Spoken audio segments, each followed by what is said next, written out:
Bonsoir à toutes, bonsoir à tous et bonsoir Denis. Bonsoir. Bienvenue chez nous, Denis Oumar Pitsayev, je prononce bien, j'espère, hein, oui.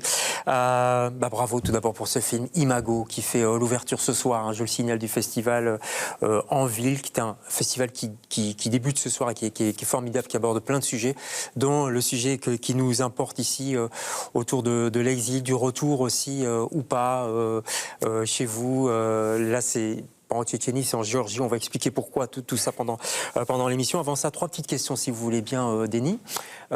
Questionnaire de Proust, hein, vous répondez du tac au tac. Si vous étiez un sentiment, vous seriez quoi?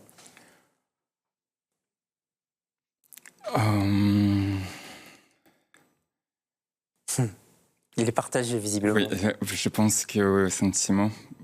Amour, alors, oui. Amour? Oui. Pourquoi? Parce que c'est ce qui est plus bon et c'est raison pour qu'on vit, en fait. Je crois que la vie sans l'amour, c'est pas la peine. Non, ça c'est clair. Je crois qu'on peut le dire. Si vous étiez, attention, une odeur d'enfance, vous seriez quoi? L'odeur de l'enfance, peut-être les goûts de cerises. Ah oui? Oui. Donc en Tchétchénie... Oui, il y a des cerises aussi. Oui, non, mais je sais qu'il y a des cerises, mais je dirais, elles n'ont pas un goût particulier. Mais oui, pour moi, elles ont un goût particulier parce qu'ils sont beaucoup moins sucrés qu'ici, en fait. D'accord, plus amer. Voilà, c'est plus acide aussi, en fait, oui. Ok. Et plus juteux. Et plus quoi? Et plus juteux. Et plus juteuse, ouais. Et si vous étiez un film, une référence de film? Peut-être... Il y a beaucoup, oui, ça c'est une question un film qui compliquée. vous a donné peut-être l'envie de faire du cinéma? Je dirais peut-être Mystery Skin de Greg Araki. Ah ouais, grand metteur en scène. Oui. En tout cas, vous êtes ici pour parler de Imago et vous êtes l'invité, Denis, de LCR ce soir.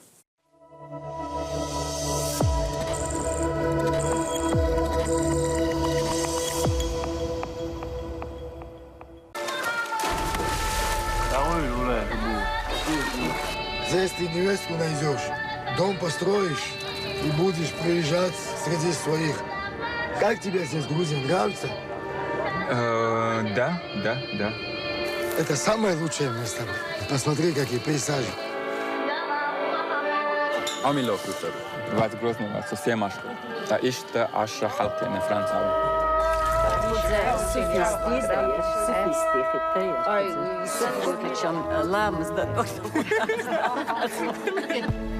Ay, şam ya otursak sageray düşsakille.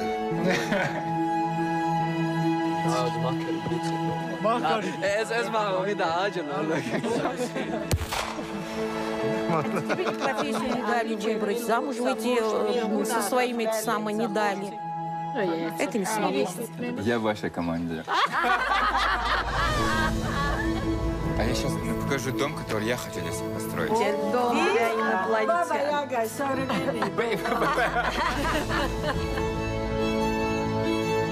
Это была моя детская мечтой. Ты уже взрослый. Но поэтому я воплощаю свою детскую мечту. А у тебя есть какая-то мечта, о которой ты можешь поделиться? Я бы хотел быть счастливым в личной жизни.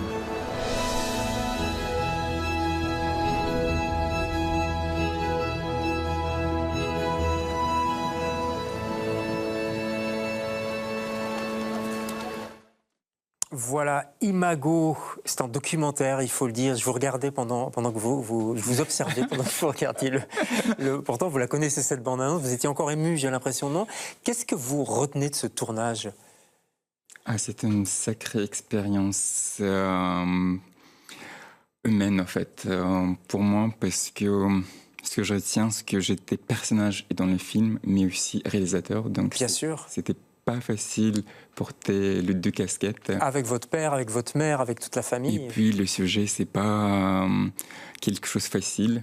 Et c'était émotionnellement très fort pour moi, en fait. Et puis c'est la première fois que j'ai retrouvé ma mère et mon père dans le même endroit, en fait. Ouais, puisque votre père est à Moscou, votre mère est à Bruxelles et vous vivez à Paris. Hein. Pourquoi vous l'avez fait, ce film? Je pense je voulais dire au revoir à mon enfance, en fait. Il y avait des choses qui s'étaient pas résolues. les choses non dites.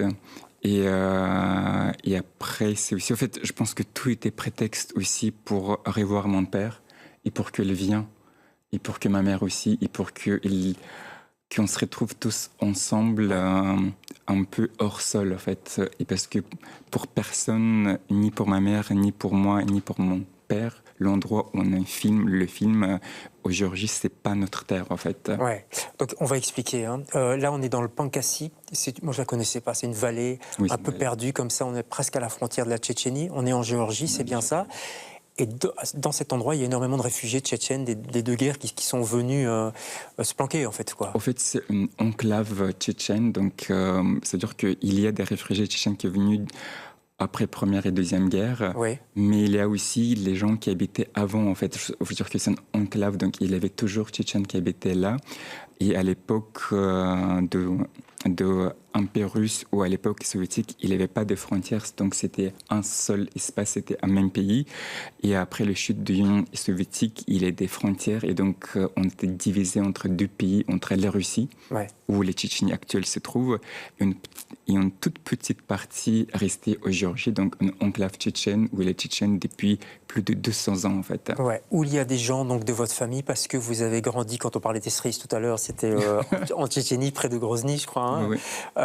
Vous avez grandi en Tchétchénie, puis vous avez fui la guerre avec votre famille. Vos parents sont séparés, il faut le dire aussi, et votre maman décide un jour de vous acheter un petit lopin de terre dans ce coin-là. C'est ça, en fait, pour que vous puissiez enfin construire votre maison. C'est une bonne idée à la base, non? Non. C'était un cadeau pour, je crois, pour que je revienne, en fait. Ouais. C'était un guet-apens. Non, pas un guet-apens quand même, mais pas loin quand même. En fait, c'était quelque chose de très intelligent que ma mère a fait, en fait, pour m'attirer dans cet espace-là, pour que justement que je revienne, que je souviens tous les goûts de l'enfance aussi, tous souvenirs. Donc c'était pour éveiller tous ces souvenirs perdus. Sauf que ça va être compliqué. Plus que votre mère n'a imaginé, parce que vous avez vécu en France, vous avez étudié à Bruxelles, etc. Enfin, tout ça est quand même assez éloigné de vous, et vous retournez là et vous vous frottez à la tradition. Par exemple, la question du mariage, vous n'êtes toujours pas marié, donc c'est la panique au village. Ils disent, mais pourquoi il n'est toujours pas marié? Vous dites même, c'est la question numéro 1, en fait, qu'on vous pose. Toujours, oui. Donc cette tradition-là, et puis il y a toutes les rancœurs aussi, ça c'était des obstacles? En fait, je veux dire que le film il est assez drôle malgré tout. Oui. C'est émouvant, certes, mais ça reste assez drôle parce que les gens ont un sens de l'humour et puis mon personnage, moi aussi, un peu quand même. Un peu décalé, hein? Un peu décalé malgré moi. Et que je rencontre d'autres personnages qui sont décalés aussi comme moi dans cette vallée. Et oui. Et puis, il y a ça, cette confrontation à la tradition, à la masculinité aussi, telle qu'on la conçoit là-bas, j'ai l'impression. Hein, il faut être un homme, il faut construire sa maison pour mettre sa femme, mettre des enfants, être fort, quoi. Je pense que c'est les conséquences de la guerre, de l'époque coloniale avec la Russie aussi. Donc, c'est sentiment qu'on peut disparaître. Ouais.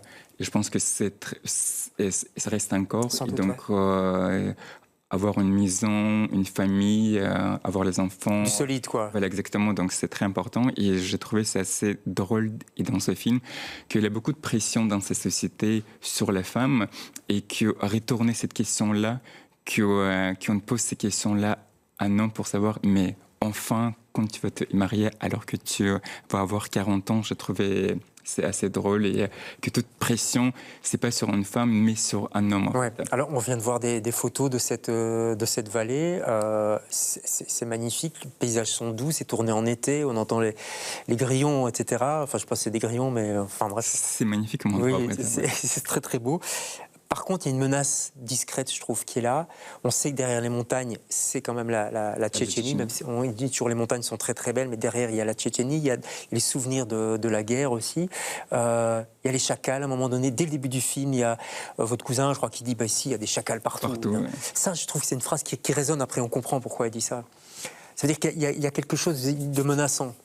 c'est quelque chose dans l'air, en fait. Je veux dire Ouais. que tout l'air si paisible, si magnifique, les paysages sont belles, on mange très bien et les gens sont très accueillants et c'était formidable. Je veux dire qu'ils tournaient ce film là-bas, mais malgré ça, on sent quelque chose que ça peut pas être si idéal non plus, en fait. Ouais. Et après, il y a aussi ce passé qui n'est pas digéré. Et après, certes, il y a les Tchétchènes de l'autre côté, mais c'est pas juste les Tchétchénies, parce que les Tchétchènes n'est pas indépendant, c'est la Russie, en fait. Ouais. Et puis la Géorgie peur aussi de cette Russie.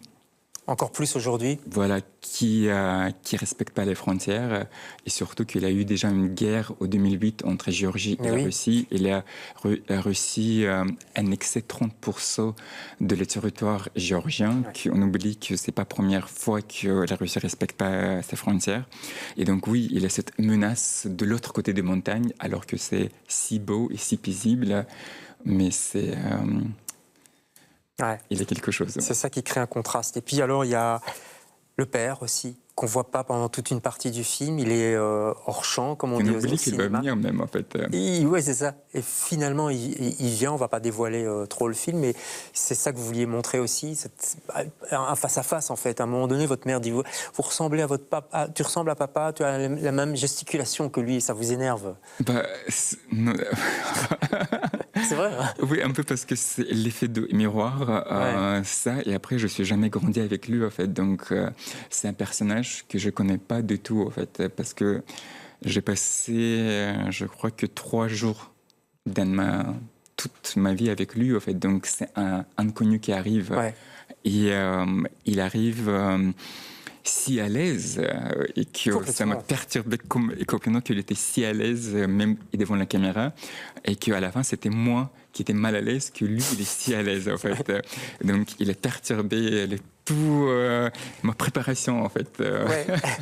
Votre préparation, parce que faut dire c'est un documentaire avec donc dans ce village avec votre mère, votre vraie mère qui vient de Bruxelles jusque-là, votre vrai père qui vient de Moscou jusque-là. Enfin, c'est compliqué de faire tourner comme ça ses parents et ses proches. Comment ça s'est passé? Si, c'est compliqué, mais je veux dire que étonnamment, c'est très bien passé. En fait, je veux dire que mon père était très à l'aise. Devant la caméra, c'est un acteur, voilà, je trouve qu'il regardait jamais les caméras, il oubliait que les caméras existent, et j'étais étonné de ça parce que mon but c'était pas du tout qu'ils oublient que les caméras est toujours là, que je veux dire qu'il est juste caméra, il est mon assistant, il est aussi ingénieur de son aussi, il m'a réqué sur le plateau, donc je veux dire qu'il y a plusieurs... Il y a du monde, quoi. En fait, voilà, exactement. C'est pas juste une caméra, une petite caméra, quoi. Et lui, puis il a des micros, donc il était très très à l'aise. La seule personne qui était plus conscient de caméra, c'était ma mère, en fait. Elle le dit dès le début, elle dit, il va me filmer tout le temps, celui-là. Donc ils étaient étonnamment très à l'aise en fait. Au fin de compte, c'était moi la personne qui était plus mal à l'aise de ma propre caméra. Comment ça va maintenant après ce film? Ce film fait le tour du monde en plus. Il est dans tous les festivals, vous raflez plein de prix. L'œil d'or à Cannes. Vous avez eu un prix aussi à la semaine de la critique, je crois. Enfin bon, comment vous vous sentez après ce film? Ça va, je veux dire que chaque fois, en fait, après les projections de films et qu'on allait des Q&A, j'ai le sentiment que chaque fois je suis un peu nu devant le public. Je ne sais pas, je trouve que j'ai l'impression que je peux pas me protéger. Et, oui, je me sens... fragilisé? Oui. Et vulnérable. Ouais. Mais pourquoi? Ça va. J'ai l'impression que je partage tellement des choses intimes et c'est pas juste des personnages, ce sont des vraies personnes et puis c'est ma propre famille et puis c'est moi aussi et donc oui c'est un peu difficile de dire que c'est un personnage alors que c'est moi et faire cette distance en fait. Mais c'est pour ça qu'on aime bien le film aussi, parce que ça nous touche, et puis c'est universel, le rapport aussi aux origines, à nos parents, aux traditions, etc. Ça nous touche tous, ça nous parle à tous. Ce film fait l'ouverture du festival en ville, mais on pourra le voir, j'espère qu'il sera distribué en Belgique, on pourra le voir aussi au Churchill, à Liège, c'est mercredi. Et puis vraiment croisez les doigts. Il est sorti en France, hein, il va sortir en Suisse, il est partout, sauf en Belgique. Alors si vous nous entendez, faites que ce film sorte parce qu'il est formidable, faut pas le louper. Ça s'appelle Imago. Très rapidement, un coup de cœur. C'est l'expo Martine Parr au Jeu de Paume à Paris. Oui, qui s'ouvre la semaine prochaine. Ouais. Donc vous l'avez pas encore vu forcément. Non, mais je connais. Mais vous aimez Martine Parr. Oui. Je veux dire qu'il m'inspire énormément et pour mon prochain film qui est une fiction, que je suis inspiré beaucoup pour travail documentaire des photos qu'il fait. Donc un documentaire autour de Martine Parr. Waouh. Non, ah non, rien à voir. Inspiré. D'accord. Son travail m'inspire beaucoup, mais c'est une fiction. Ah, ce sera une fiction, d'accord, j'ai rien compris. Donc une fiction inspirée par le travail de Martine Parr. En tout cas, merci et bravo pour Imago. Merci d'être passé chez nous. Merci à vous. Vous parlez très bien français aussi. Vous avez étudié à l'INSAS aussi à Bruxelles, ça a peut-être un petit peu aidé. Merci beaucoup, Denis. Nous on se retrouve demain avec d'autres invités. Bonsoir.